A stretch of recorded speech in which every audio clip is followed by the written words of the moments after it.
Hey, everybody, it's Friday, and we've got 5 great stories for you. First up, Bolt is laying off a large number of staff members. And remember, Bolt had convinced their staff that it was a good idea for them to take out loans and buy their stock. Uh-oh. Yeah, a little bit of uh-oh. Then we live in the future. We live in the future. Drone deliveries. I mean, honestly, if I had to have taken bets, this would be the thing I thought was never coming. It's here. Drones are delivering goods that include laundry detergent, trash bags, and evidently Hamburger Helper, because the company pioneering this is not Amazon, it's Walmart. And I have a theory. First. I have a theory of why they got there first. And then everybody's other favorite feature, Startup of the Day. We have a company called Lunar Outpost that raised $12 million to go send rovers to the moon and mine the moon. I wonder what they're looking for up there, Molly. Mining the moon. We're gonna have a lot of ideas. I mean, it is a real Friday variety show. And then we could not let the week end without talking about A16Z's largest crypto fund. The firm really at this point, I think, should be called A16C for crypto. We're going to break down, though, whether they're in over their heads. Yeah, $4.5 billion additional dollars, over $7 billion total going into crypto. That's a big bet and a scary bet. Finally, Seth Green, star of TV and the silver screen, had his Bored Ape, which is going to be in a TV show apparently, stolen from him. And we get into a discussion about IP and rights and terms of service and what you can and cannot do with your Bored Ape. It's going to be a great... but wait, that's not all, because it's Friday Variety Hour. We've but wait, there's more. But wait, there's more. Don't go anywhere. Don't touch that dial, because we have everybody's favorite Friday segment, other favorite. If it's not We Live in the Future, and it's not Startup of the Day, and it's not Dunkin' on Crypto, you know it's Okay Boomer with producer Rachel. Absolutely. It's going to be a great show. Stick with us. This Week in Startups is brought to you by Gun.io. The simplest way for anyone to hire world-class developers expertly vetted by you by senior engineers. Get $250 off your first hire at gun.io/twist. Embroker. Embroker's startup insurance program helps startups secure the most important types of insurance at a lower cost and with less hassle. Save up to 20% off traditional insurance today at embroker.com/twist. And while you're there, get an extra 10% off using offer code TWIST. And BetterHelp, providing access to easy, affordable, and private professional counseling anytime, anywhere. Get 10% off your first month at betterhelp.com/twist. Hey, everybody. Happy Friday. Tons of news happening. We made it, Molly. It was a rough start to the week. It was a rough week, period. It's been a rough week in a string of rough weeks. Just a lot going on in the world, and I really enjoy our time together here every day, usually 10 a.m. You can tune in at youtube.com/thisweekin, hit the subscribe button, hit the bell. You're listening to this, obviously, on the podcast in all likelihood. But, 250 to 1,000 people show up when we go live because a little notification comes out. We call them the Noti Gang, N-O-T-I. And sometimes we'll give them a little a gift or a piece of swag or invite them to a party. So, the live audience is like this little tiny piece of the audience, but they're so great because they get to comment in real time on the stories we're covering. And today we have 5 great stories to cover. Yep. We're sticking to tech today. I am all tech all the time. Sure. All tech all the time. We have an update on Bolt. It's been a while, and I know you've been thinking, what's happening with Bolt? Where's Ryan Breslow? Oh, wait, where's Ryan Breslow? Jason's not sure because he's blocked. I'm blocked. But what is up with Bolt? Well, unfortunately, Bolt, according to tech writer Gurgly Oraz, Bolt is laying off an undisclosed number of employees. The CEO, Maju Krunvilla, sent a message today to all staff on Slack and said, quote, "It's not a secret." I feel like now there's like a template for like, or maybe it's not. Maybe this was sent 2 days ago, not because this tweet maybe was from 2 days ago. So today's Friday. So maybe this was. Totally. Yeah. Yes. So earlier in the week, Gurgly Oraz, a tech writer, tweeted, Bolt CEO Maju Krunvilla sent a message to all staff on Slack. He wrote, "It's not a secret that the market conditions across our industry and the tech sector are changing, and against all the macro challenges, we've been changing to adapt our business. This includes reducing the size of our workforce and parting ways with some incredibly talented people on our team as of today. For those directly impacted in the US and Canada, our goal is to inform you within the next 30 minutes. People are getting the meeting invites now." It's rough. There's no easy way to do it. But these layoffs are upon us. In fact, Sequoia did a deck. My bestie David Sachs did a presentation. We talked about it for the last 6 months here and on the All In podcast. So we all knew this was coming. And I literally just wrote a note to our founder Slack. We have a founder Slack with a couple of hundred of our companies in it. And I'll just read it for you very quickly here. You've read all the tweet storms and decks and listened to the podcast from Sequoia, David Sachs, myself, Chamath, and countless others talking about the market downturn. To make things super clear, the only companies getting funded right now are the ones with growing revenue, cash in the bank, low burn, and a clear path to break even. Those 4 things are what I wrote. Even these companies, which I would describe as the top 25% of funded startups, even for these companies, the valuations have reset to 5 to 20 times revenue. 4 million in revenue equals $20 to $80 million valuations. In other words, there is a flight to safety and a repricing occurring.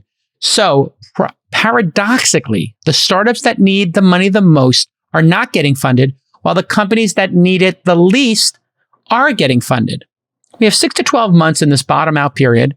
It could be 3 to 6 months or 12 to 24, but I think 6 to 12 months would be the most realistic. So if you have under 12 months of runway, the best course of action is to cut burn by increasing revenue, raising prices, reducing salaries, doing layoffs, and focusing on one core business. If you are working on 2 or 3 business lines products, it might be wise to pause them to increase runway and put all your resources behind your best business line or product. Happy to answer any questions you have here, and our entire team is available to review your restated plans. The down market is where fortunes are made. They're just collected in the up market. It is time to build value and build your career. Things will rebound, but you need to be alive to benefit from that rebound. So do anything you can to survive the next 12 months. Yeah. I've already got 13. I've only got about 30 emoji responses and a couple of actual responses that I'll deal with here. But here it is, folks. We told you this was coming. And now everybody, remember we talked about the layoff contagion? And I think I said that when there was 1 or 2 companies doing layoffs. This is the contagion now. Every company is assuming that we're going to be in 6 to 24 months of downturn. That's a long time if you only have 3 to 12 months of runway. Mm-hmm. So that's all that's happening here. It is. The one thing that makes this sort of interesting, of course, there's the Bolt, the ongoing coverage that we have talked about on Bolt. The absolute obnoxiousness of the former CEO claiming that everybody's against him. Totally. And telling his employees to buy their stock. That's the part. Oh, yeah. That is the part I think that makes I was wondering if that was the part that anybody would notice. Exactly. So there's all of the mafia stuff, but there's also the part where back in February, Ryan Breslow was tweeting about how Bolt had allowed employees to early exercise. Basically, I think to take out, in some cases at least, to take out loans to purchase their own options. Loans from the company, Loans from the company. Yeah. And at the time, Jeff Richards had tweeted, for almost every private company in Silicon Valley did this back in the 90s in the dot-com boom. And he wrote, it was an absolute disaster. Employees spent years paying back loans for worthless stock, tax bills for merely exercising, etc. I'm not in the mob, but unfortunately lived through it firsthand as a founder. And Ryan Breslow responded at the time, again in February, and said, over half of our employees chose this. Oy. Plus, I would strongly encourage my family and friends to choose this. Eesh. But VC says it didn't work in the 90s, so it's a disaster. VC Twitter pumps the tweet. This is why VC-run companies are never able to make strides for employees. So I hate what's that word? Schadenfreude? Schadenfreude. I literally pronounced that correct. Schadenfreude. Yeah. I mean, amazing. You gave a little shart. You gave a little shart at the time. I gave a little, I Schadenfreude. You sharted it a little bit. Really, shout out to Along Came Polly. And rest in peace, Philip Seymour Hoffman, Rain Dance. I sharded. If you haven't seen Along Came Polly, have you seen Along Came Polly? Yes, and that is one of the greatest lines ever. Great in history. So great. But I mean, here's what you need to know: don't take advice from people on Twitter. And sometimes, in all directions, you have to come to your own conclusions in life. I mean, this is one of the big lessons in this era of chaos. In some ways exacerbated by social media. This advice is being given on social media. This advice is being given you have two different sets of advice. One from somebody who's a seasoned vet, who's seen this movie before and lived the pain of it. One from, let's face it, a highly successful kid who's his first time at the rodeo. Who do you believe? Yeah. Well, I would take both things in and talk to an attorney and accountant, maybe get 5 or 10 more opinions from people who lived through it, and just make an intelligent decision. Here is what is super problematic about what just happened here. They just laid off, apparently, because there was a note from, I think it was the New York Times. Yeah, the New York Times said Bolt's employee count in Slack, in the main Slack channel, went from 900 to 660. So isn't that interesting? Nobody really ever thought about that number before, but now it's a way to leak how many people are gone to the New York Times. That's bad. That's just a good little detective work right there. Clever. Little detective work. So congratulations. I mean, I think that's going to be spreading everywhere. Hiring software engineers can take a really long time, don't I know it? Sometimes it takes months, but Gun.io is going to change that for you right now. They're a developer hiring platform. They're super focused, and here's what makes them different. Their candidates are expertly vetted, and then they're matched to your company by a team of senior engineers, not by an algorithm or just a recruiter. Gun.io developers have 8+ years of experience building products, and they're comfortable working directly with founders and executive teams. They're going to get you candidates as quickly as 48 hours. Think about that. And the average time to hire is only 2 weeks. 90% of the candidates are US-based, and they have a network of vetted international candidates as well if you're looking to hire from other markets. There are 2 ways you can use Gun.io. Number 1, you could work with a freelancer and enjoy Gun.io's ongoing support services. They'll handle the billing and swap out talent for free at any time. Or you can hire a remote developer directly from the Gun.io network for half the typical recruiter's fee. So here's your call to action. Gun.io is the easiest way for startups to find and hire world-class developers. And you're going to get $250 off your first hire at gun.io/TWIST. So anyway, they laid off what looks like a third of the company, 25%, maybe close to a third. How many people in that third? If half the people took this, statistically, that means 150 people bought their options, took a loan out from the company, now have some sort of, they don't work at the company, so now they no longer have insights to how the company's doing. Are they going to be fully vested? Are they going to get their shares advanced? I mean, who knows what's going on here? Right. But this is super complicated because if you laid those people off, Molly, if they only had vested a year, would they have paid for all 4 years and now they have a loan to the company? They got to return those shares. This stuff gets mechanically and legally incredibly complex, which is why they only do it for the founders or like top senior executives because it involves thousands of dollars in legal bills.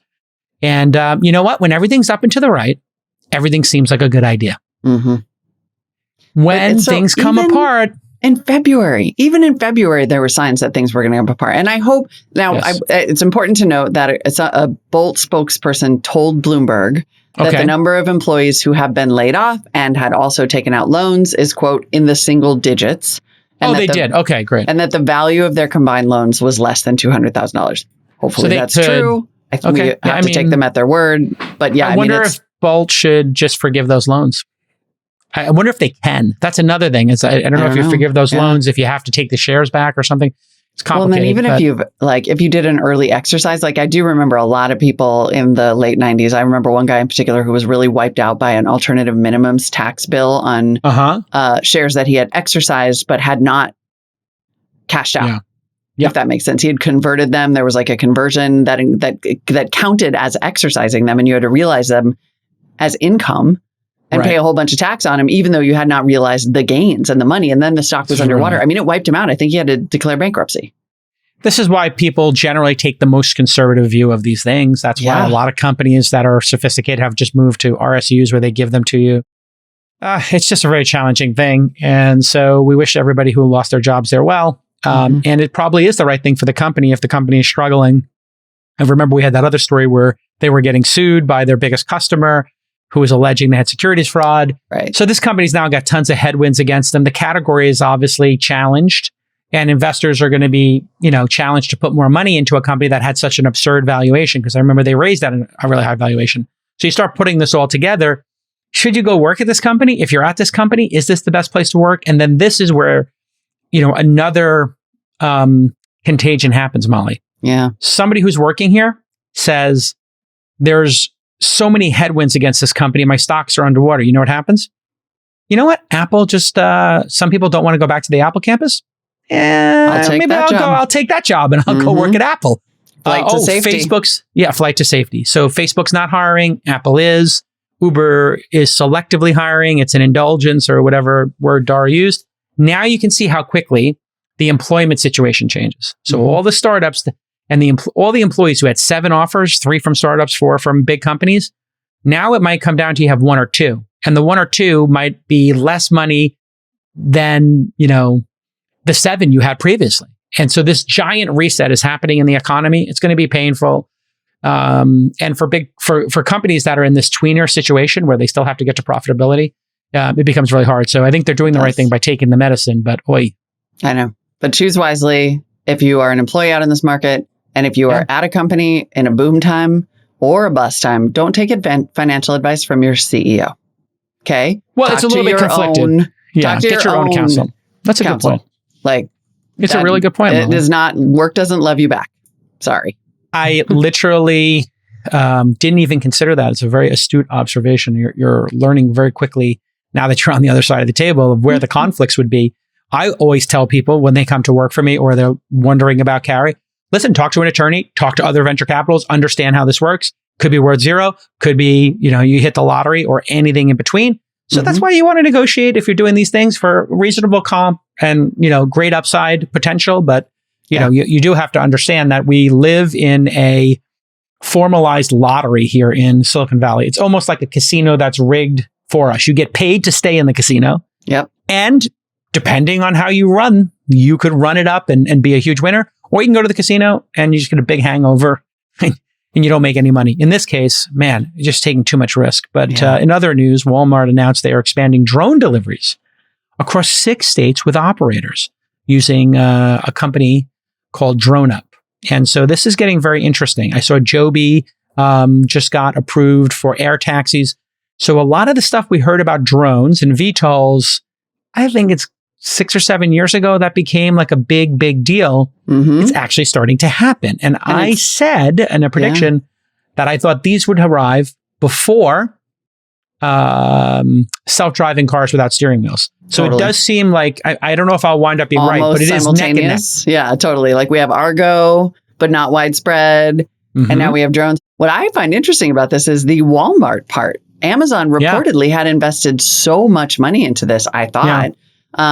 This will, in fact, be the first large-scale drone delivery operation in the United States. So far, they've only been available in a few small towns. Customers could select from a short list of presumably pretty lightweight items. Well, if you are watching this on video, we're showing a video of, I think, some of this drone delivery getting started. I'm not sure where this is, but it is not California. It's like miserably snowy. It's a Walmart, yes. But it's a kind of a fascinating, if you're listening, it's like there's almost like a mobile home, a 2-story mobile home with a roof deck. And then next to it is some sort of like a 2-story. Like a cherry picker? Like a cherry picker which I think is where the drones launch from. So we're not sure exactly how this works. I guess one is kind of like the tower that you would see at an airport, but only like a 3-story one. And then the other one is like an observation tower. And the other one is actually where the drones go out of. I have a theory about why this is a priority for Walmart. And let me see if we'll run this up the flagpole and let's see if anybody salutes. I said that VTOLs, like Joby, would first come to vertical takeoff and landing. Vertical takeoff and landing. Thank you, Jobys of the world. Uber has a big investment in this space as well. To cities that have water. Why? Well, if they fall out of the sky, they don't land on somebody. The chances of it falling out of the sky into New York Harbor and hitting a ferry is very low. The chances of it falling and hitting, water in the bay is very low. Same with Australia. Sydney has all the ferry systems. So anybody with ferry systems like Hong Kong, Sydney, New York, or San Francisco are going to be amazing for VTOLs. Now, for drone delivery, where would you not have to worry about landing on somebody's head, Molly? Like rural areas, I guess? Correct. Perfect. In a city, if you're in New York City and one of these things gets clipped, and it Terrible. falls, Disaster. and it's definitely gonna hit somebody. The chances of it not hitting somebody on 57th Street or hitting a taxi is, very low. Yep. The chances of it landing on somebody in Wisconsin or a non-dense state, Nebraska, Ohio, Wyoming, the chances there are absurdly low, and everybody lives on an acre or 100 acres. So putting something in your backyard and saying, here's the 4 cones, drop it here. Everybody in your family knows, don't stand It's there. doable. Yeah. It's so doable. And Walmart services this area more than Amazon does. Amazon is a city phenomenon. Walmart is a rural phenomenon. I'm going to quickly explain one crucial type of insurance that all startups need. It's D&O insurance. You've heard of this before. You might not know what it is. This is directors and officers insurance, and it helps if somebody does something dumb and you get sued. I don't know how to tell you more plainly. Or maybe you didn't do something dumb and some dumb person decides to sue you for a dumb reason. I have seen this. I've seen all flavors of it. You need to have D&O. It's just part of growing up as a startup. And if you don't have business insurance, well, you're going to have failed one of the first steps of being a founder. The best place to look for it is Embroker. Embroker's technology is going to save you time. It's going to save you money. Prices are up to 20% lower, and you get better coverage than the incumbents. You can go from sign up to quote and purchase in just 10 minutes. When you work with Embroker, instead of all those slow incumbents, you're not dealing with those giant, lumbering, large companies. Sign up takes days, not weeks. And the process is transparent. There is no opaque pricing. So to instantly buy custom-built insurance for startups, go to embroker.com/twist. While you're there, you're going to get an extra 10% off by using the code TWIST. Easy to remember this week in startups, TWIST. Go to Embroker, embroker.com/twist and use that offer code TWIST. That is an interesting thesis. Tell us what you think. Thesis. Noties. I mean, it's as good as anything, right? Because it is interesting that they're getting there first, and it does make sense that they're looking for not only a competitive advantage, but do have these this very far-flung network of warehouses. They are launching to 3 million households in areas, presumably less populated areas. It's happening. Arizona, Arkansas, really happening. Florida, Texas, Utah, and Virginia. Crazy. What is it going to cost? 3 million. There's two things. The cost. So that's 1% of America, by the way. There's over 300 million people here. There's 90 million households or so in the United States. A couple of people per household. So they talk about 1% of the population of the United States, but these are probably people in rural areas who maybe don't have really great access to delivery. We talked about how GoPuff or Uber Eats or Postmates or Instacart don't work even in some suburbs. They don't work, let alone the country. Yeah. This is going to open up a whole world because these things, I guess I have 3 questions. What does it cost? How much weight can it carry? And then what distance can it travel? Those are my 3 questions. Did they answer any of these? I have answers to 2 of the 3 questions. Each drone delivery comes with a $3.99 fee. Free, basically. It's free. Freaking cheap. Yeah, $4 delivery fee. Customers can order items totaling up to 10 pounds, according to CNBC. And it's only daytime delivery. You can order 8 a.m. to 8 p.m. So yeah, you need some shampoo, this covers a lot of ground. The 10 pounds thing, so to speak. It says that they will be delivered in 30 minutes or less. So I'm guessing it's not a very far distance. That's the one thing about drones is the battery life so far is pretty what's going to be really important in this? We talked about this with the company in our accelerator is packaging. These are going to have to be lightly packaged. So I think there's going to have to be an option if you order cereal, or if you order a pound of sugar, or you order a razor in one of those giant plastic boxes, there should be an opportunity for you to say, unbox and put in paper for me. Really? And because it will reduce the weight and space, density. So this is going to be amazing because, like some of the other products and services we've talked about, including the little robots, including piping systems and hydraulic tubes, you really want to minimize the size of the item. Like a razor and a toothpaste probably have as much weight or more in the packaging. Totally. Or I guess in the case of a razor, it probably weighs more in packaging and totally more in space. In the case of toothpaste, it's probably 20% packaging, I'm guessing, when I open a box of toothpaste. Right. So it's going to be super great. Now, how far can it go is the other question. I'm guessing these things, what can a drone go? 20 miles? No problem? Not very far. Well, it's the battery is the question. They say it's about 30 30-minute delivery. So that's the one question we don't have 30-minute answers to. delivery. We do have interesting. We don't know if that's 15 minutes each way or 30, but let's just say 20 miles. I'm guessing it can go 20 miles. Yeah. That would be my guess, because they also are lowering to the ground. These are quadcopter type things. They're not like drones, like military drones or Skycatcher, whatever the other ones were that were fixed wing. Right. These are lowered to the ground, release the box, and then take off again. This is awesome. Also, I love the little data that CNBC has about what types of things customers have been ordering in the tests. Gallon of milk, sugar, cigarettes. Walmart was like, oh, they're going to get over-the-counter medication, like things they really need. One store that was a test site reported that the top seller for drone delivery is... coffee, of course. Hamburger Helper. All right, well, that confirms my theory that this is for hillbillies. Like, this is for people living in the country. I was like, ain't nobody in Manhattan or San Francisco got Hamburger Helper in their pantry. Thank you for going Coastal Elite so that I didn't have to, because we were all thinking Coastal Elite. Other frequent items delivered by drone are batteries, trash bags, laundry detergent, and Welch's fruit snacks. All right, yeah, I think we Winston's and Pabst Blue Ribbon. God. It lowers it on like a cable. That is incredible. Yeah, that's because they don't want you going anywhere near the blades. And look, it's that makes total sense. So it's a winch and a huge brick house in a McMansion neighborhood. Yeah, dude, I'm moving. just like, I want drone delivery. This is rad. I think, for me, let me think. It's going to be coffee, beans, when I run out of coffee beans, because that's non-negotiable. If I don't have coffee in the morning, I'm driving. I do have a subscription. I was using Fonte coffee, Fonte. Shout out to Fonte. But I stopped for a little bit, because I was doing it for like 4 years and I just wanted to try some other beans. So I may go back, but I'm looking, if anybody has coffee subscription suggestions, let me know. I mean, I do. That's one of the nice. You do Pete's, and I love their espresso forte. Well, because I have a Breville espresso maker, I'm very specific about my Americano situation. So you have a one touch and you want fresh beans, and they have, do they give you the roast date? Like the roast date is on X date and you get it, 5 days out, 10 days out from roasting? Pretty much. I get a delivery every 2 weeks. So it's pretty perfect.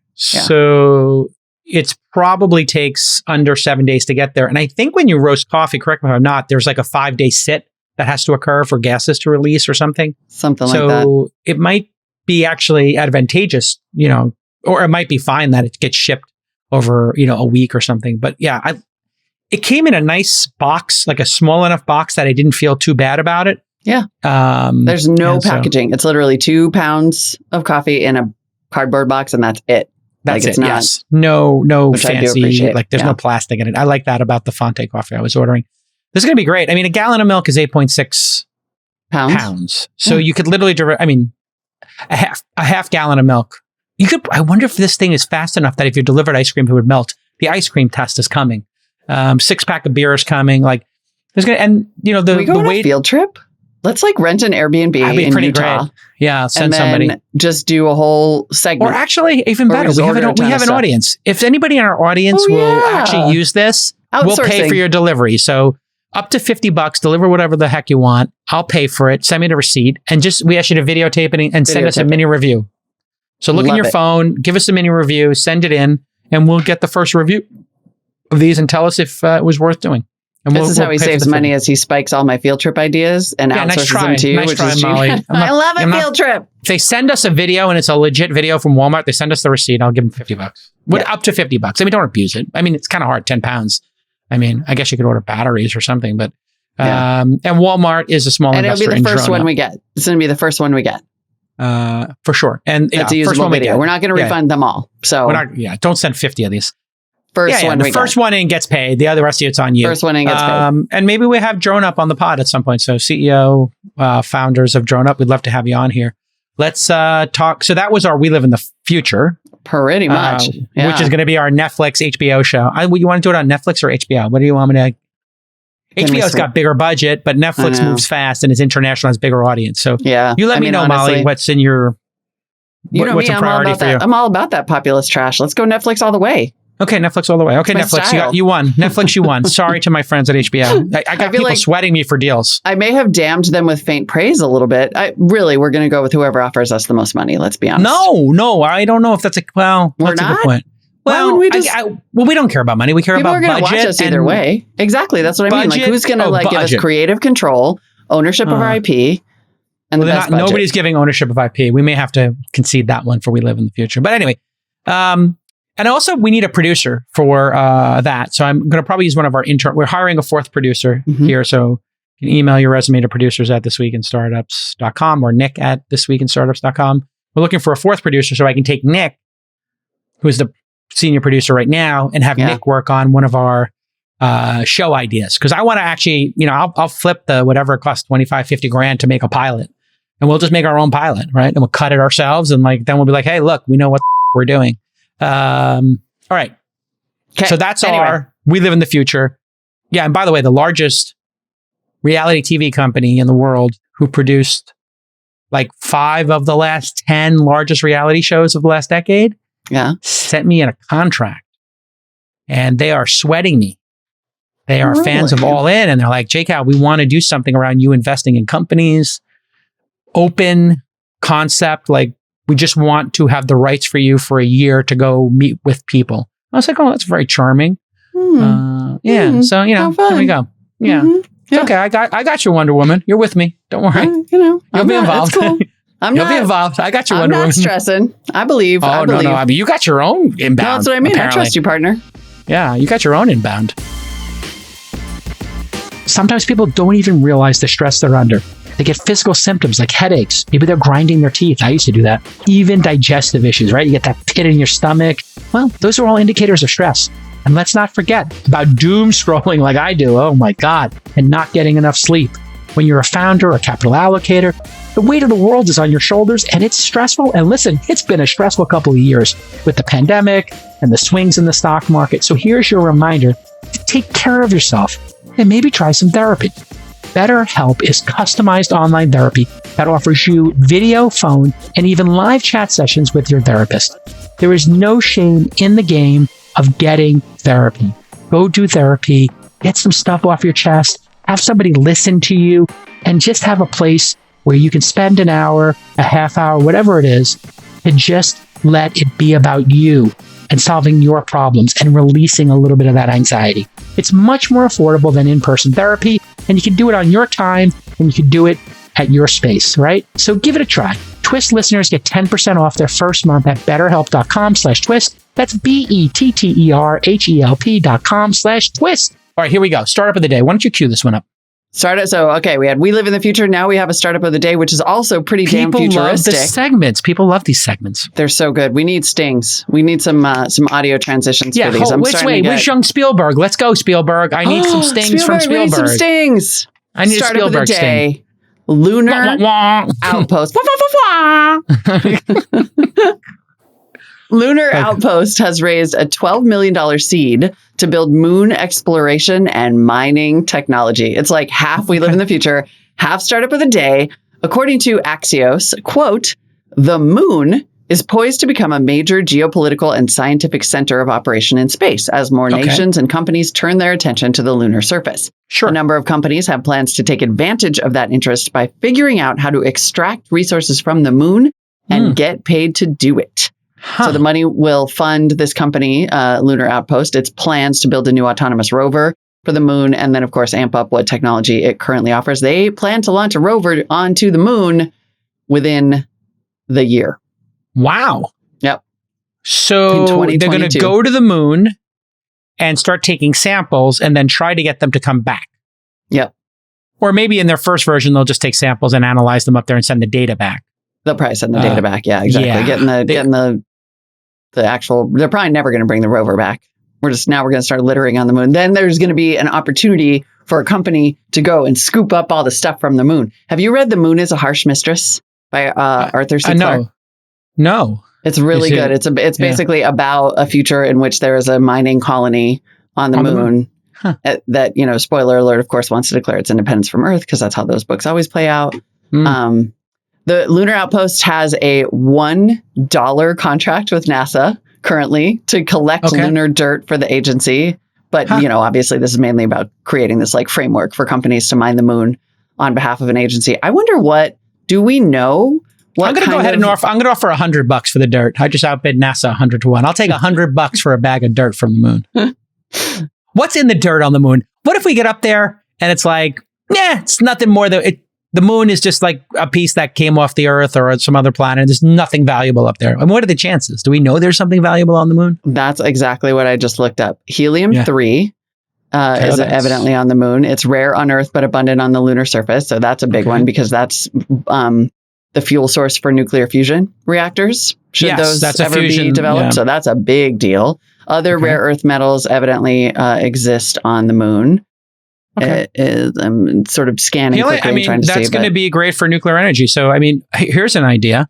What if we put the nuclear reactor on the moon, and then somehow had a way to get the energy from the moon to the Earth? Now, I know that sounds science fiction wise, but if we put something on the moon and there was, God forbid, on the moon, a 3 Mile Island or a Fukushima or Chernobyl, well, nobody lives there. So it's not going to damage anybody. We don't have this thing. So theoretically, if the fusion reactor was on the moon, would there be a way to light it up and somehow get it to Earth? I'm thinking like a directional, stream of energy. Well, you could do is if you solve for back and forth transportation, which isn't that hard, it seems like. Okay. On a relative basis. I was talking to my boyfriend about this because he's in renewable energy, and I was telling him about Elon Musk's comments, actually, that solar is better than fusion because you'd have to build this big infrastructure for fusion. And he was like, no, it's decentralized distribution is actually the way, that's the way that renewable energy is going, solar. And then also that's the way to make fusion work. Like basically every household gets a little Tony Stark nodule. So if you could manufacture the nodules on the moon, in this sort of safe environment, potentially safe-ish, and then just bring those home and then every house gets one. Because the thing is, you only need one. It's a permanent power source. Got it. This is super sci-fi and I don't know what I'm talking about exactly. To be clear. Me either. I'm like, okay, good luck. I hope that works, Tony Stark. Whichever Tony Stark makes it. If we can solve fusion with hydrogen-3 that we get from the moon and then have an unlimited, effectively free energy source, we can solve every problem that humanity has. It will. I mean, you just think about all the challenges of shipping stuff around the world and flying people around the world and keeping people warm. A part of the reason people don't live in certain parts of the world is it's too hot to air condition and too cold to heat, or both of those things, depending on the season. And so those places are hard to live in. Part of the reason we don't have water is because desalination is expensive. Part of the reason we don't have great vegetables available to everybody is because certain places require an inordinate amount of water in order to do that. But we have plenty of water. We just need to be able to clean it and ship it. And shipping and cleaning water takes energy. So this is why if we had 5 nuclear power plants along the Pacific Ocean, which we do have some, and we had desalination, and there are some, and we put them next to each other, or solar farms and some combination of these, we could actually just have water flowing into Arizona or something we're more than willing to build a pipeline filled with oil. Well, what about a pipeline filled with water? And you literally get it out to an area that's more arid and can't grow stuff. And now you can grow stuff and you don't really have to worry about the water because the water goes into the earth and goes into the water table and gets evaporated. And it's sustainable. And that's just fission. You're just talking about the nuclear energy that we already have. Fusion. Yes. It'd be even more unlimited. 100% solvable. And that's that's unlimited, that you do whatever you want. You solve every freaking problem because energy is free and it's coming. Except China is going to get there first at this rate and then we're screwed. Next. Well, I don't know. I think China's going to go into a civil war. I think they bit off a little more than they can chew. We can criticize our we can criticize our system here. We got a lot of things. It's like a race to civil war at this point. But I mean, who's going to have some? I mean, if you think about it, the issues we fight over are so frustrating because they are so easy to solve. For a modern society, we just happen to have some weird constitution that makes some things and a weird government system that makes some things harder, and voting system to resolve. Abortion, gun control, we know the list. But then we also have freedom to pursue this and have somebody create a company like this and get it funded. Right. So I'm going to go with our freedom and weird problems we have a hard time solving that Xi Jinping or Putin can just sign with the stroke of a pen and be like, here's how abortion works. Here's how guns work. Here's how high-speed trains work. Discussion over.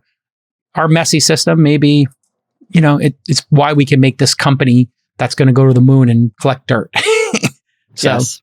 take And the then, good with the bad. honestly, we might just end up in a war with China over who owns the moon, but that's like a whole separate issue. Yeah. Well, there you go. I mean, There's a treaty. It would be really interesting to get somebody on and do a show about all of this sort of there is like a space treaty that sort of like tries to lay out ownership and what you can monetize and when. And a lot of that is about to get tested for like a nanosecond of time. I was like, I want my next career to be a space lawyer.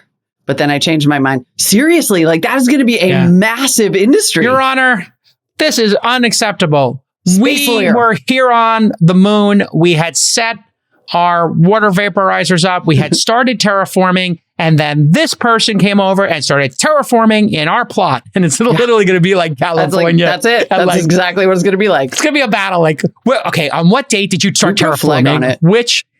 Which quadrant of the moon did you start terraforming? Okay, I'm going to split the difference. You get half the terraforming. I claim this moon for launch. I mean, look at today's show. We're literally talking about, I love it. Getting helium-3 off the moon and drone deliveries delivering hamburger helper to these poor hillbillies who ran out of hamburger helper. And sorry to hillbillies everywhere. Honestly, I'm referring to, is it not? I thought hillbillies. # I thought coastal people elite. were proud of being hillbillies. No, I'm talking about hamburger helper. It's not good for you. Oh, okay, good. I thought you were admonishing me for marginalizing hillbillies. No, look, listen. I spent 5 minutes in Miami, and you want to know what I told my friends? I was like, I'm a coastal elite. This place is trash. Oh my God.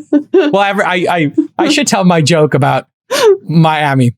I lived in New York where everybody was beautiful, ambitious, and smart. Yep. Then I moved to LA and everybody was beautiful and ambitious. Mm-hmm. And then I spent some time in Miami where everybody is absolutely beautiful. So beautiful, aren't they? That's it. Also, that's it. Not everyone. But they don't seem to care. There is another factor. I do think, and we're not going to get ourselves in trouble here. Oh, we are. No, I know how to phrase this. I am super body positive. I don't want anybody to feel bad for their body. However, in my personal experience, when I was 40 pounds overweight, I didn't wear a mankini. Now that I've lost 40 pounds, in another 12 pounds, I will be wearing a Speedo and I will be on the beach at Miami. Boom. But not until that time. Because I would like to be modest. But when this body is ripped and I look like Chamath, yes, I will be doing a shirt off selfie. Done. And that's a lock. I mean, if 67-year-old Professor Galloway can take his shirt off, I can take my shirt off. I'm 16 years younger than him. Absolutely. Let's keep going. Let's keep going. Let's keep going. All right, chicks and weed, the whole town. Okay. There was a lot of booty in Miami. A lot of booty. Whether you wanted it or not, it wasn't really your choice, Molly. Oh. You were going to get booty. It was not. It was not your choice. No. And there's no HR department in Miami. Also, I kid you not, my brother and I were having ceviche and a car drove by. And I kid you not, there were 3 people twerking, one twerking out of one window on one side, one twerking out of another. Another one was laying on the top of the car, not the hood. Yeah. The roof. No, there's no rules. I mean, she was on the roof. No rules. And she was on all fours twerking on the roof of the vehicle. And I just thought to myself, I can appreciate some dancing in the afternoon. Yeah. But is that safe? Doesn't, I mean, if the car has a sharp start and you're twerking, you're going flying off the hood. This is just dangerous twerking. Definitely. Yep. I don't know. I mean, they told me there were no rules in Miami, and that appears to be the case. I mean, if you were in New York and you were twerking on the roof of a car, police would pull you over and they would arrest you. And that's it. Game over. All right. Yep. Listen, talking about game over. Let's talk about crypto, shall we? Yeah. Talk about game over. Let's talk about crypto. Let's talk about crypto, shall we? Exactly. Because A16Z, brutal transition. To borrow some parlance, is all in on crypto. A16Z has raised another $4.5 billion to invest strictly in crypto startups and projects. This is Andreessen's 4th crypto fund, which will be broken into $1.5 billion allocated for seed investments and then $3 billion for venture investments, which are slightly later stage. That brings the total crypto funds raised to $7.6 billion. And Wow. during this same time period, 2018 to 2022, A16Z's original fund, which invests in ho-hum tech startups that don't pay them twice with tokens, has only raised $4.6 billion. Like, they're just a crypto fund now. That is bonkers. So in order to make this work, just so people know, $4.5 billion for this fourth fund. Later stage funds, you don't have the same multiple expectations because it's a larger number, but this seems obscene and insane. You would have to return, in order for this to be considered a success, basically 3 times. So 3 times 4.5 is 13.5. So you got to return 13.5 billion. It seems very hard to do. Well, they got to return almost 22, a little over for 22 billion for all of it. I know. It's a lot. It's a lot of money. I mean, they only get to own 10% of each project, right? So if Coinbase is worth 15 billion right now, I think, and they own 10% of Coinbase, if they had owned 10% of Coinbase, I don't know what they owned, but that would be a stretch because, that's hard to maintain 10% ownership. But let's just say it does happen. That would be 1.5 billion. So in this case, to get to 15 billion, they would need to have, just for this latest fund, 10 Coinbases in it. Coinbase is one of one in the crypto field, I believe. And so this is, the increased size of a fund makes it really hard to get an actual return. And that's why most people, have a hard time. Math is a harsh mistress, even harsher than the moon. I mean, right? When you put it in those terms, it's like, what are these LPs thinking? 10 Coinbases? Yeah, well, here's the thing. In 10 years? Well, we also know about the grifting and bag holding and the back dealing that occurs in crypto. Now, I'm not accusing Andreessen of that, but other people have. Like, I think Jack Dorsey was very clear on Twitter saying, like, oh yeah, you are buying the coins before everybody else has to them. You're the opposite of building a democratizing investing.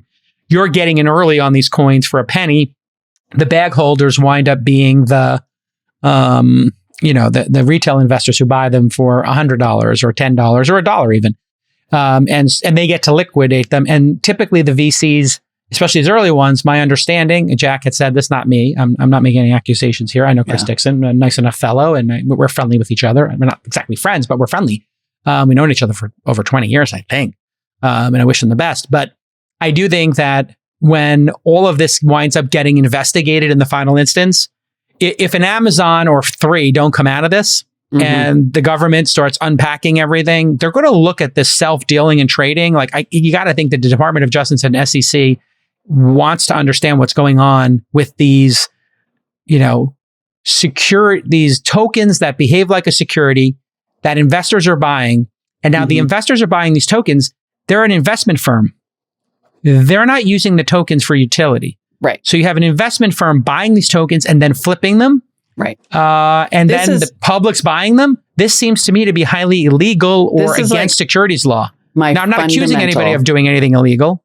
To be clear, I'm just saying it might appear to the SEC, given what their pursuit of XRP and Ripple, and who knows where that case will wind up, that a venture firm knowingly doing this and buying these coins early, if that was what was happening, like Jack said in his tweets, if that's happening, I think the SEC's got to be all over this.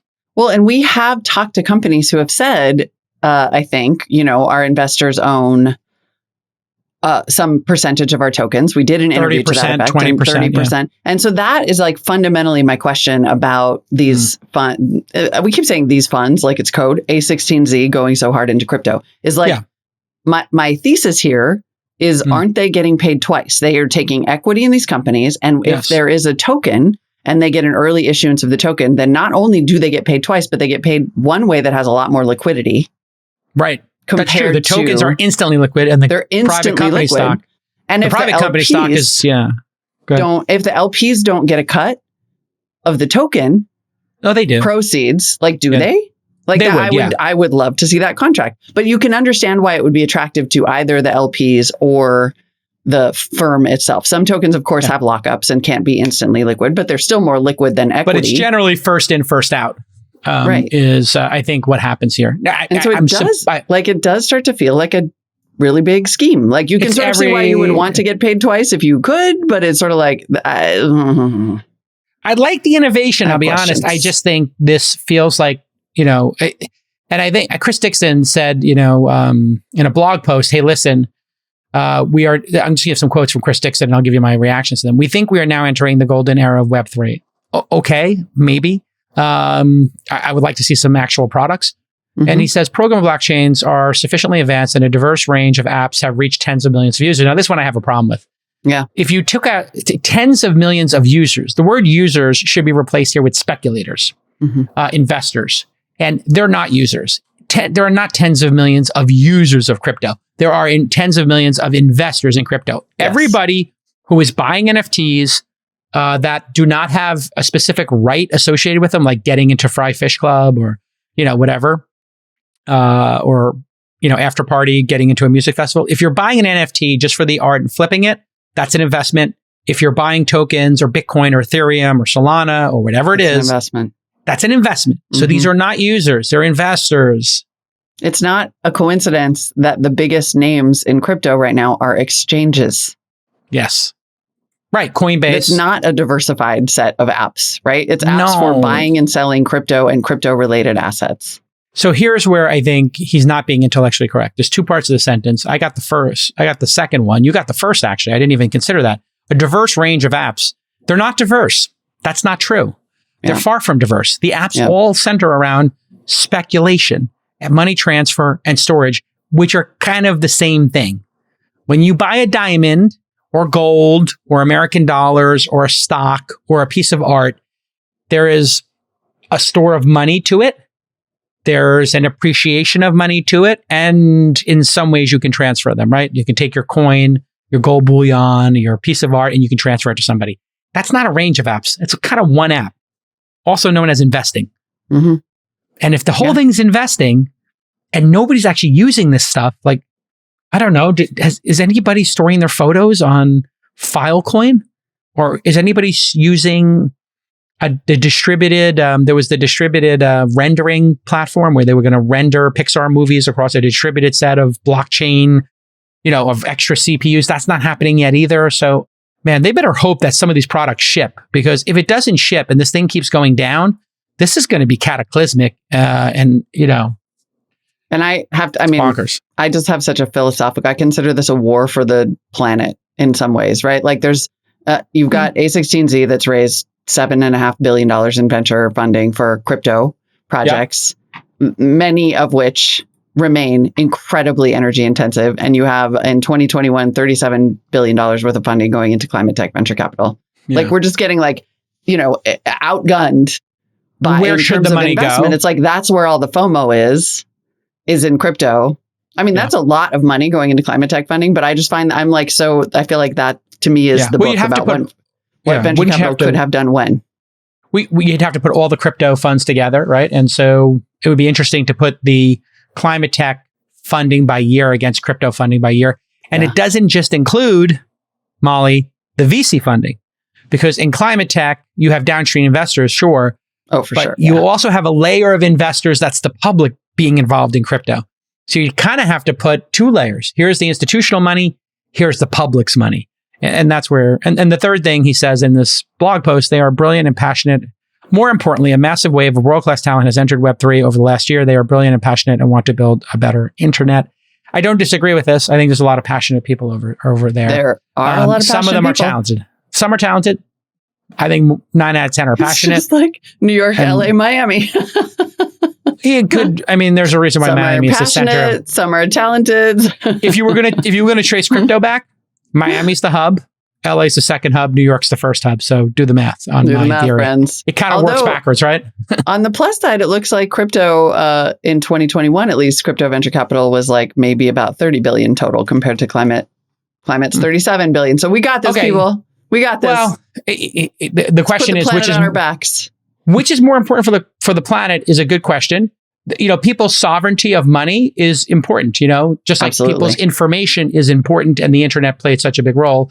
So if this is the equivalent of the internet for money, Sure, it's possible, but I would really like to see more product shipped. Yes. And I don't know what game Andreessen Horowitz is playing here, but it seems like a dangerous one. All right. I saw over the last week that something happened with actor Seth Green. He had a Bored Ape. It was stolen This story right is before he was going to launch a show amazing. that was going to feature his Bored Ape main character. Now, I told people plenty of times, I think the Bored Ape Club is interesting because of the shared collective IP universe. Imagine if 1,000 people each bought a Marvel character and then could exploit the Marvel character and make whatever they wanted. Collectively, that would be chaos and perhaps interesting. Yep. Obviously, to make Marvel work, Disney had to not only buy Marvel, but then they had to go get some licensing agreement for Spider-Man, which was owned by Sony, because Marvel did exactly this. Marvel gave away the rights to 20th Century Fox for the Fantastic Four and X-Men. And that's why certain cameos over the years, Spider-Man, X-Men, Fantastic Four included, happened in like phase 3 or 4 of the Marvel Universe because they had to consolidate that ownership. But anyway, I do think it's an interesting concept. It is, right. Yeah, I don't know what happened here, Molly. So the IP question is profound and fundamental, and that, of course, has drawn in people like Seth Green, who bought a Bored Ape and developed a show around this IP that would feature his Bored Ape as the main character. And then he did have his wallet hacked, and he was phished. He had 4 NFTs stolen earlier in May in a phishing scam, and one of them was, in fact, Bored Ape number 8398, on which this show is based. Then a few minutes later, just like that, almost suspiciously quick, some have speculated, someone bought an anonymous account, Darkwing84, bought that Bored Ape for over $200,000. It happened so fast that BuzzFeed was like, it seems like maybe the thief and the buyer were connected, but we don't really know. Seth Green started tweeting, "Hey, Yuga Labs, please don't buy or trade these while I try to resolve this. Hey, at Darkwing84, looks like you bought my stolen ape. Hit me up and we can fix it." And then Darkwing84 again. Darkwing84.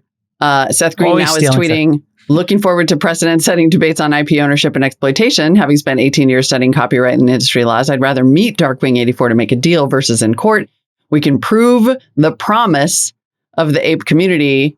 And then writer and CEO of the media relations company EZPR, Ed Zitron, tweeted a screenshot of the Yuga Labs ownership rules, which basically say you are SOL. Like, yes, it is so clear in the ownership rules that possession is all. Whoever owns the product owns the IP. Yuga Labs has no input on that and will do nothing. They've washed their hands of it. They don't want anything to do with it. Nothing to protect you. We will not freeze, seize, or otherwise modify the ownership. That is not how U.S. copyright works. If he had acquired this, Seth Green, and made IP based on it, and then trademarked that IP, that subsequent derivative IP would also have IP on it.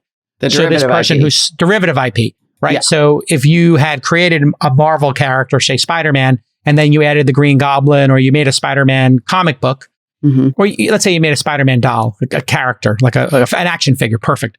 You make the Spider-Man action figure, right? And then you make a black one, like what do they call the black version of Spider-Man, Spawn or something?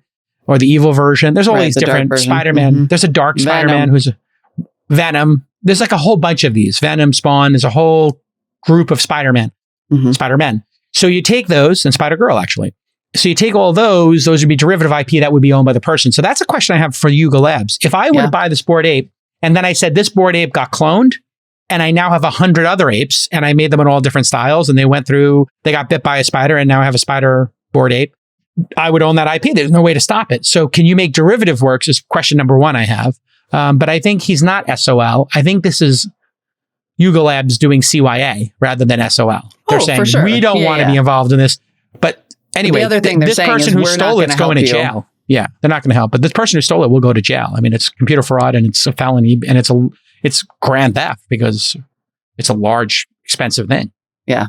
Could be. And we have no idea, by the way, if the Darkwing84 account is actually attached to the thief, but we do know that the purchase occurred really quickly. And yes, I mean, this sets up a show, and I think that's what Seth Green is saying in that tweet is he's like, look, this is going to set up a showdown between terms of use, terms of service, which is what Yuga Labs has, Yes. and actual existing U.S. copyright law, like Yeah. you're saying, and derivative rights and when IP is conferred. But either way, with respect to a show that he's planning to launch, there's some entity out here who seems malign, who owns this asset, and he's got a whole show attached to it. And so minimum show. Minimum show. And that's interesting. There's Bored Ape beverages out there? That's interesting. I guess so. Yeah. I just saw a picture of like a Bored Ape on a can of soda. So I do think that they've got something here. Here's another crazy question. Are there limits to the types of media I can create with my Bored Ape? I'm thinking of a certain type of media that's the number one user of bandwidth on the internet that is a little bit adult in nature. Right. Could so you're saying, could you have nudie apes? Yeah. Could you have adult no longer bored bored? apes? It would be, enthused apes. So sorry. Yes. Here we go. It's been a long day, long week.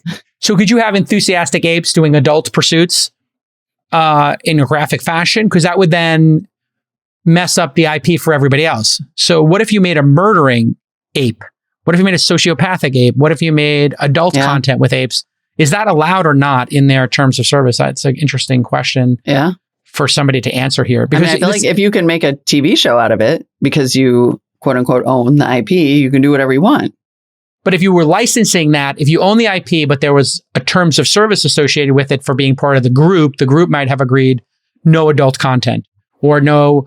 What about hate speech? What if you made a terrorist one? What if you made one and you turned it into Al Qaeda's, new mascot? And this is like, you're going to start blowing buildings up and putting this on the side of bombs or something. I mean, you're giving people stuff, right? a lot of ideas. All of that's going to happen. No, I'm not saying you're giving people ideas. I'm just saying all that's going to happen. You're right. Sure. I'm sorry. My mind just thinks, having spent so much time in the IP space, my whole career, adult life, I just think about every single permutation here. And the edge cases always have to do with violent content, adult content, racist content. You basically just look at the terms of service, the things that are not allowed. What if somebody took an ape and had them do that? I mean, it's again, not to belabor the point, but show. Okay. Yeah. All right, everybody. Well, there's your Friday news. But Fridays wouldn't be Fridays if we didn't have OK Boomer with Rachel reporting. Let's tee up our OK Boomer. Everybody loves this segment. They really do. It's OK Boomer. Why wouldn't we? It's producer Rachel out in the world finding phenomenally interesting people. And this week we have Jordan Singer, the founder of Diagram, which is evidently a software, a product that creates new ways to design products and make design overall more accessible. Their first product was something called Automator, which is a plugin for Figma. All of these words make no sense to me, but it lets you custom drag and drop automations that turn time-sensitive tasks into one click and presumably looks amazing because it's design focused, which I love. I am a big fan of Figma. I am in Figma designs all the time. And also in Vision. These are the two contemporaries, I believe. I was in a Figma looking at the deck for Launch Fund 4. Some designers are producing decks in them. I was in Figma for Inside.com, which is, we now have questions over there. So you can post a story. Then we added YouTube videos. Then we added Spotify and iTunes podcasts. Then we added questions just last week. And next week, I just approved jobs. And then maybe in 2 weeks after that, press releases. So I'm thinking of everything a business person would want to share. Yeah. And making it like a single place to share every business thing to get feedback on it or to promote it. So jobs is coming, but I basically go inside of Figma. So this is a tool that enhances the Figma experience. Very cool. That's great. And they've raised $3 million by Ludlow Ventures. I know the Ludlow Ventures team, great team over there. So congratulations and enjoy a conversation with Jordan Singer of Diagram. Okay, Boomer. I understood the assignment. All right. Thank you so much, Jordan, for being on the segment of OK Boomer. I met Jordan on Twitter, where I meet most people who come on the show, but I actually didn't see your startup first. Your startup is Diagram. Congrats on the recent raise. I saw a bunch of things you were building, and then I checked out a website that you made that says, I build my ideas. And I thought that was really, really cool. And that's why I continued to follow you. Thank you so much for coming on. Thank you so much for having me. Really appreciate it. So to start off, can you explain a little bit about the website I Build My Ideas? Because I think that is super awesome. And then can you also explain what Diagram is? Yeah, totally. So I Build My Ideas actually came about because I think it was when I was in college a few years ago. I was just building all of these side projects, and my whole thing had always been like building things that I wanted to exist in the world that I thought could solve my own problems that I could then, release and share and have people use and also solve their problems. And so it was all about kind of creating this umbrella personal brand, if you will, and bought ibuildmyideas.com and kind of ran with that. And that's always been like my motto. And it even translates to Diagram, where I also own the domain webuildourideas.com, and that redirects to diagram.com. And Diagram is the startup I'm building with a small team of 3 at the moment, where we're building AI product design tools inside of Figma. And I spent about 4 years working at Square on the Cash App as a product designer on the design team. And that was an amazing experience, just getting insight into the way that the team designs and how they use design tools, and me being a firsthand product designer myself, and connecting these dots because I have a bit more of a technical background by nature. That's, I got my start in code and did the computer science thing. And all these insights kind of led me to Diagram and thinking about how to, introduce more design automation into the world. Because again, along this theme of I Build My Ideas, I saw myself doing a ton of manual, repetitive, cumbersome things in the design tool, and see a lot of really cool opportunity to build in that space. Very cool. I find that there's a lot of ideas people out there, but not a lot of executors. So it's really incredible seeing how many people, especially how many people that inspire, that you've inspired just from your Twitter presence. You were kind of talking about personal brand. I really like the tweets that you asked the question, like, what are we building today? Those are some of my favorite threads. If people are listening and do have Twitter, you have a great handle. It's just at JSNGR. You are one of my favorite Twitter accounts to follow. I'm not gonna lie. And Diagram is awesome. As somebody that really likes no-code tools, I really like UX and UI. I'm a huge fan of what you're doing. And I know your first product was Automator, which is a plugin for Figma. Can you explain a little bit about like the main goal behind Automator? Yeah, totally. I mean, back to my time at Square, a lot of what I did really for fun on the side was build these internal design tools for our team, where designers were doing things that were 20-minute tasks where they were just repetitively pointing and clicking and pressing a keyboard shortcut and repeating that thing over and over and over again. In my mind, a light bulb goes off and I see the opportunity to write a little, snippet of code to do that thing in 2 seconds, when otherwise they would have been spending 20 minutes, an hour on some of these really repetitive tasks. And so Automator was this really fascinating idea. It's one thing to be able to write Figma plugins on top of their developer ecosystem, to write some code that can solve some of these, automation things. But it's another to be able to introduce no code into the design tool and allow anyone who doesn't know how to code to create their own design automations for the tedious stuff that they do inside of a tool like Figma. And so Automator is this no code visual way to basically build your own Figma plugins that can automate all the crazy, layer renaming, organizing your files, you name it, inside of Figma. And it basically exposes the entire Figma API visually. So anyone who doesn't know how to code can create their own Figma plugins and automations and save, tons of time. Awesome. So I'm getting your timeline correct here. You were in college. First job out of college was Cash App. I'm so surprised that you never went to go work at Figma, because right when you graduated college, it was a few years ago. I know Figma has been rapidly growing. I know they were rapidly growing right when you graduated. Why did you decide, instead of focusing on a company that was like incredibly UX UI focused, why did you decide to go to Cash App? Yeah, what's interesting, again, back to this like whole I build my idea theme. Like I love this. I love building things that I get to use myself. Yeah. And a consumer product like Cash App, I had been using since the early days of Square, when it was called Square Cash, and it was actually email based, and that's how you like sent money to people over email. so just seeing the kind of evolution of that and being really inspired by Square is what ultimately I think led me down that path. At the time of graduating from school, Figma actually wasn't really on my radar, to be honest. Like I think around that time in 2017ish, Sketch was still kind of predominantly the main product design tool that a lot of teams were using.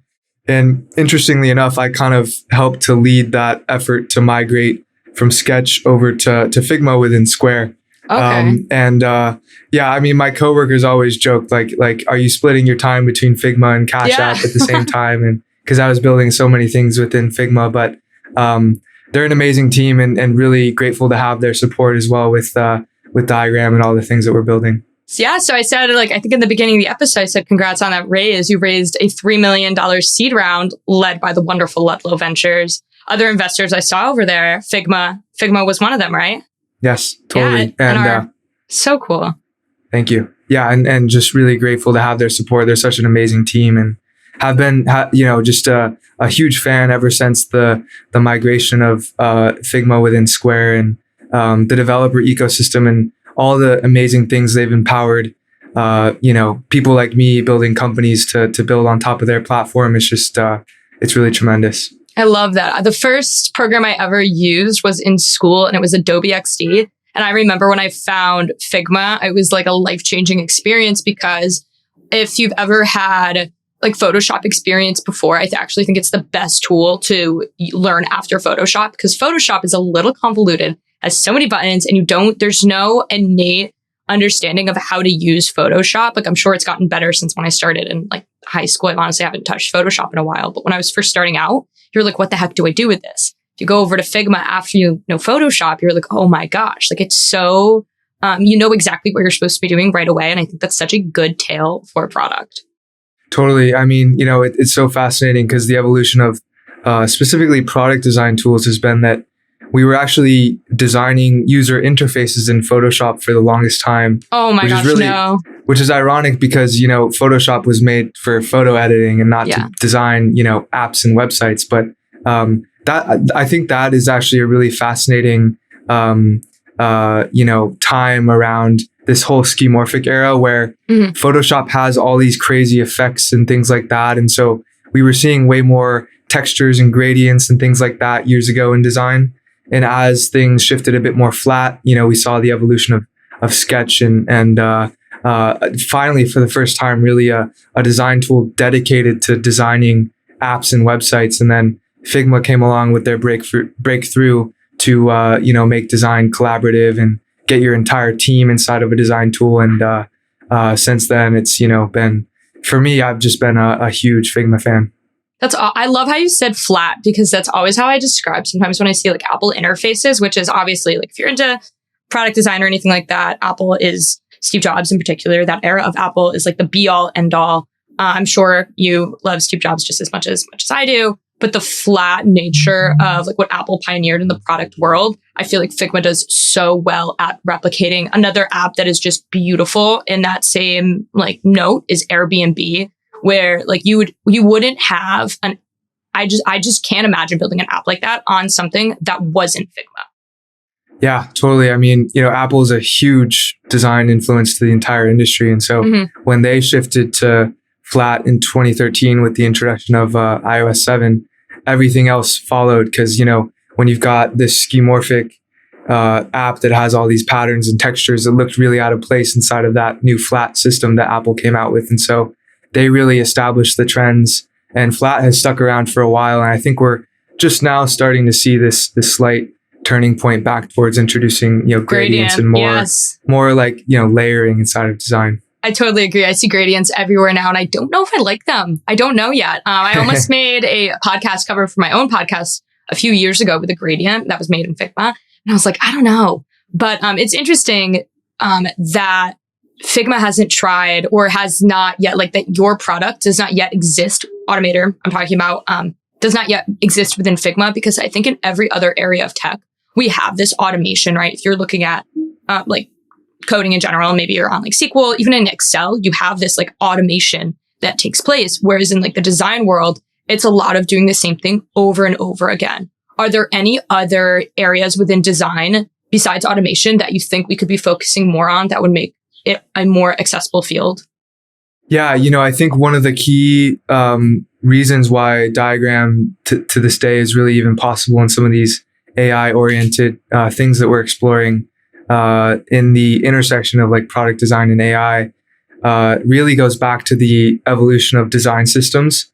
And if you think about it, I got to see this certainly at Square. We established this really incredibly robust design system, which lays out all the components and pieces that your app uses for your designers to pull from. So they're being really consistent with every designer's using the same thing and things aren't out of whack. And it's all very much looks and feels the same across the entire app, no matter who designed it. I think that the evolution of design systems is kind of what's empowering some of this automation stuff. And certainly what I saw my pattern recognition pick up on as a designer was that I was going to our design system and pulling the pieces that I needed when I was designing something rather than designing something from scratch every time. And so when you think about this kind of shift to more systematic and pattern-based design by nature, I think you're opening yourself up to the opportunity to automate a lot of what you see. And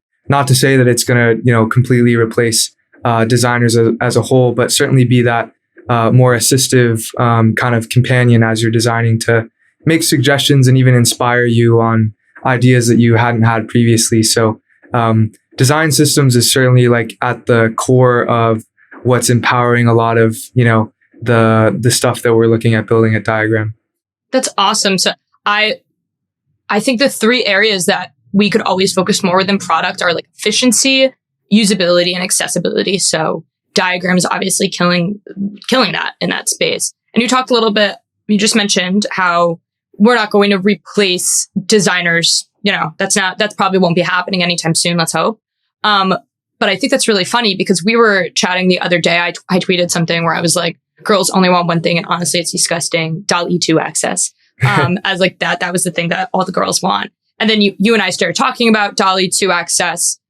Do you think DALL-E 2, and you can explain, I guess, to start off what DALL-E 2 is, but do you think that has the foundation to replace designers in the future?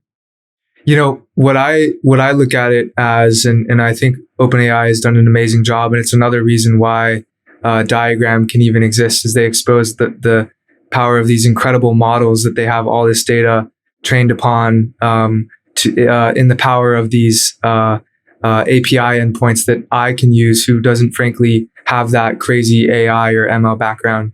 And and so seeing things like GPT-3 was really inspiring, and some of what they've done with their codex model that actually outputs code and how that's manifested inside of the code editor with GitHub Copilot, and it's effectively autocomplete for code.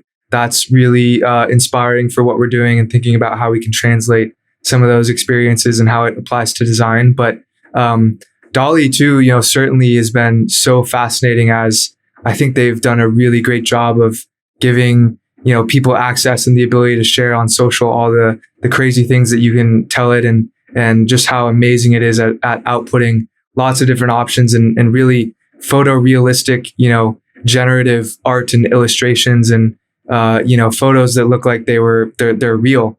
And it's just really, I think, capturing our imagination in ways that we only used to be able to visualize those crazy thoughts in our minds, and now to be able to see this AI actually output those things and be able to share it and react to it and truly like visualize those things, I think is a breakthrough. And so what's happening with DALL-E is so fascinating, because it's just, really inspiring around seeing AI make its way into design and art and things like that, which I think is a great use case. And so I've been having a lot of fun with it. And, I know a lot of people are trying to get their hands on it.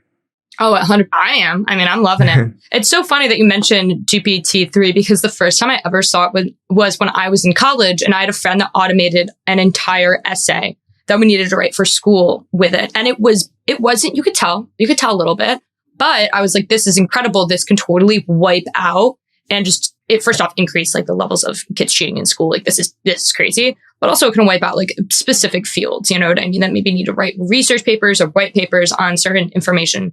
As long as you're not feeding it like extremely messy, dirty data, it would produce something that's really cool. And I wonder how far it's going to be until I can write, for example, like I'm really looking for another personal CRM. Right now I use Notion, but I want a CRM that does a bunch of really like specific things to my life. And I'm like, at what point am I going to have a DALL-E 2, a GPT-3 style tool where I can just type in, I want this type of app to do these specific things and for it to generate that for me? Like, how far away are we from that?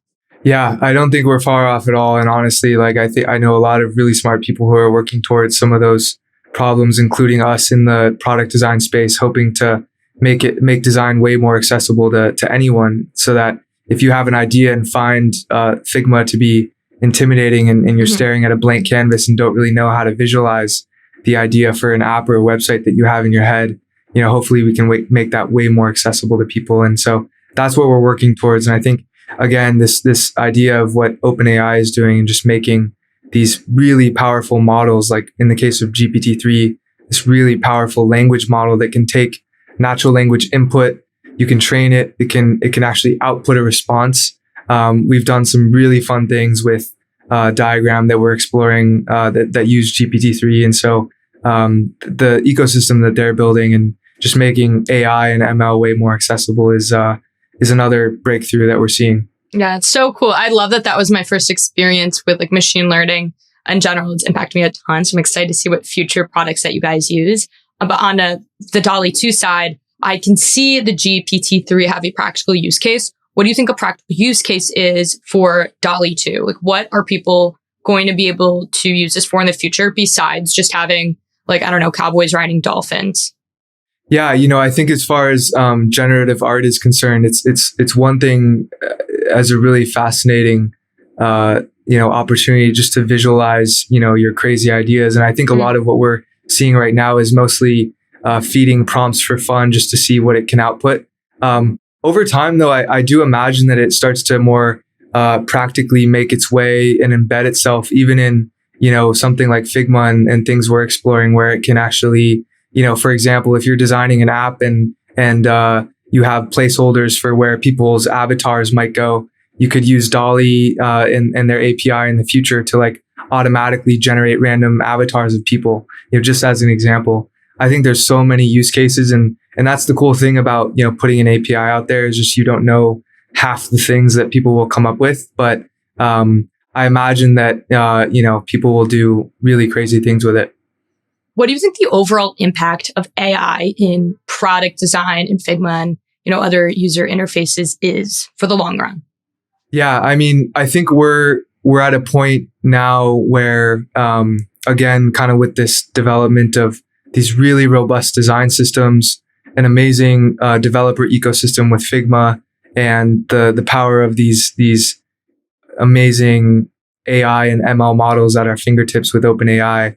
All those things combined, I do see a lot of room to start thinking about, almost like a GitHub Copilot-esque code autocomplete experience making its way into Figma, where you do have this companion that maybe it's not entirely designing for you, but it's taking some of what you've started to put together, connecting the dots, taking context and drawing patterns, and able to output iterations of what you've already started and kind of take you that next, 10, 20, 30% of the way there. And then you can, of course, take that output and continue to adjust it further. And I think also for, thinking about how non-designers really find Figma sometimes quite intimidating. It's something to, there's something really to be said about the opportunity to take an idea that's in your head. And if you can imagine just being able to describe that design in words and have it output on the canvas and visualized and be able to take that thing and really make it your own. I think there's a ton of opportunity there. And so we're exploring a lot of different areas, whether it's related to copywriting and user interfaces and the copy that's on apps and websites, to designing for you and being that kind of creative AI companion. So there's a lot of areas that we're exploring, and I think that it's just such a untapped space that we're really excited to just be really experimental and explore. I love that you keep mentioning the GitHub's Copilot, which is like you said, autocomplete for code. Because I was thinking about that the other day, where I was like, I like that the tagline first off, autocomplete for code. I think that sounds really good, but I want to see a Grammarly for Figma where, so I saw a picture of, I believe actually it was after I said how much I love them, but the Airbnb logo has some, like aesthetic mistakes to it where things aren't symmetrical and things like that. I would love to see somebody create like a Grammarly style platform for Figma where maybe there's like, it indicates where things aren't centered correctly, where things aren't smoothed out, where maybe it should be. So if you know anybody, or maybe if you guys are doing that, just saying, putting my idea out there. Grammarly for Figma. Yeah, won't rule that out in the future, but certainly like that's the thing in design. Back to these design systems, often it's in a designer's best interest to kind of break away from these systems and really try to think about how they could adjust things and change things to make it work for their particular design. And so there are some of these kind of linters, if you will. When you run them, they say like, hey, this style is detached and doesn't belong in the system, or whatever the case might be. But yeah, lots of fascinating stuff there. I'll keep that one in mind. How do you stay so inspired to build? Because obviously this isn't, if you go to like your Twitter, if you go to your website, I build my ideas one, you're not just working on diagram there. You have like so much that you're working on. Where does this inspiration and motivation come from? Yeah, I think it really goes back to like, I love to work on things that I get to use myself and I personally want to see in the world. So there's I think a really consistent pattern of all the products that I've put out there, from the things we're building at Diagram to, Airport, which was this test flight app store, to Lil Wallet, which was an open source, crypto wallet app. Like, these are just things that I wanted for myself. And I see the opportunity to just build things and design things. And I love that process so much. And just putting things out there and allowing other people to use it and solve their problems at the same time and get their feedback and see the excitement from them using it. Like that's what really keeps me going. And so, it's a number of things, but really it boils down to, I also just frankly, selfishly love to get to use the things that we build. So, for myself. And so, in a lot of ways, it's inspiring. I am sure people have like so many conflicting opinions about this, but I actually love talking to founders who are the users of their product. And I know sometimes that's difficult because it's difficult to step away and see like an outside perspective. But I think it's so awesome that you were able to use everything that you build in your day to day. And I would love to see more people in the design space in particular branch off into this. There are so many amazing designers that I follow that I would love to see do what you were doing. Like, for example, one of them, I don't even think he actually does product design, but his name is Jack, and he does Visualize Value, this account that has just really minimalistic like graphics paired with quotes. And it's almost like the visual version of what Jason really pushes on all the producers, where he's like, take these really complex problems and say them in the most simplest way possible. And Jack is able to do that in design, where it's the most simple design possible to convey a specific message. He's somebody that I would love to see like branch over into the product design space. I'd be interested to see what he would come up with in your side of things. Is there anybody that you really look up to in the design space? Doesn't have to be product, but that you just think is really on top of it? Yeah, one of my absolute favorites, probably favorite Twitter follow, is a friend, Joey Banks, who currently works at Twitter. And he's an amazing contributor to the design community as a whole. What he does is put together these really complex design kits, like the entirety almost of iOS as a UI kit for any designer to use, that has over 100,000 downloads on Figma. Like he's an amazing contributor to the design community, and he always puts out fun little teasers and things like that on Twitter, kind of like my style. And people like that, I just really enjoy, like those that put in so much time and effort and don't expect necessarily a whole lot in return, and just do it because they just love to do it. Like those are some of my favorite follows. So Joey, for sure. I absolutely love his page. One of the reasons why I like both of your pages is because you guys both add the little video components And I found that in design, I love static things, like don't get me wrong.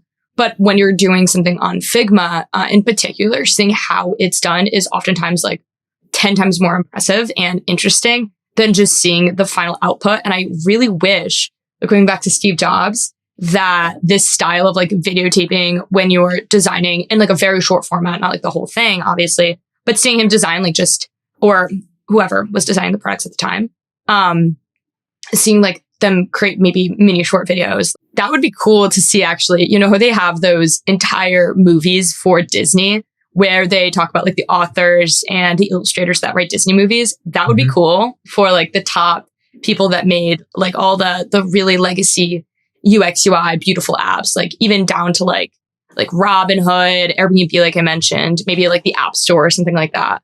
Yeah, I totally agree. It's fun. Sometimes people record these time lapses of them just working in Figma. Yeah. And you get to see the really rough, raw process and all the iteration that happens and how they diverge and converge and just repeat that process until they find something that they like and they think works. And the design process is really messy. And so anytime you get a glimpse behind the scenes, I agree. It's super fun. It is. It's super awesome. And I love Joby is really cool too, not just with looking at UX, UI, but I know that on his Twitter, he focuses a lot on looking at old products, like actual physical like displays and things like that, which is great. And some of my favorite things that you focus on though are buttons. You do a lot of different things with buttons and maybe like even like the small. I saw one thing that I thought was just really cool when you posted a tweet and it was like opposite day and it was the Uber logo in pink and the Lyft logo in black, like they were switched. How do you know as a designer, or how do you find inspiration in what to like pinpoint out and to fix or redesign?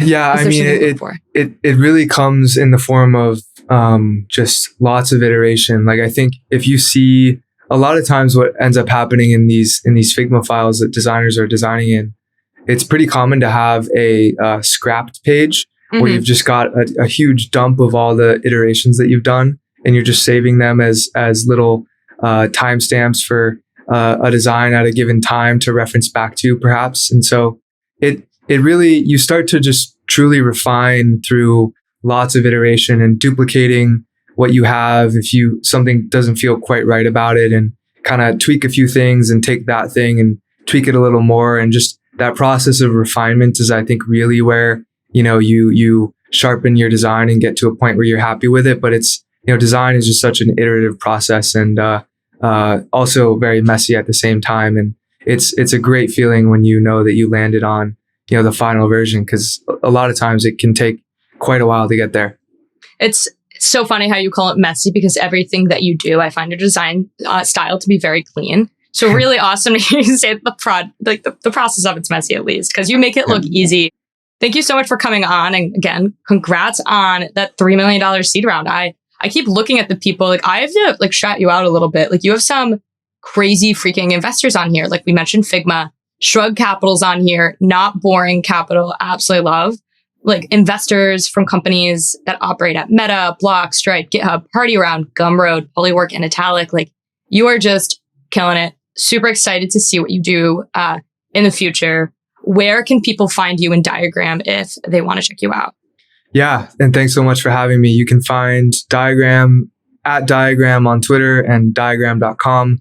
And you can find my personal website, ibuildmyideas.com, and on Twitter at JSNGR. That's crazy how you got diagram.com. So congratulations. Jason's going to love to hear that. He always talks about how hard it is to get those simple URLs and add Diagram. Wow. Incredible. Awesome. Thank you. Thank you so much, Jordan. Thank you so much. Appreciate it.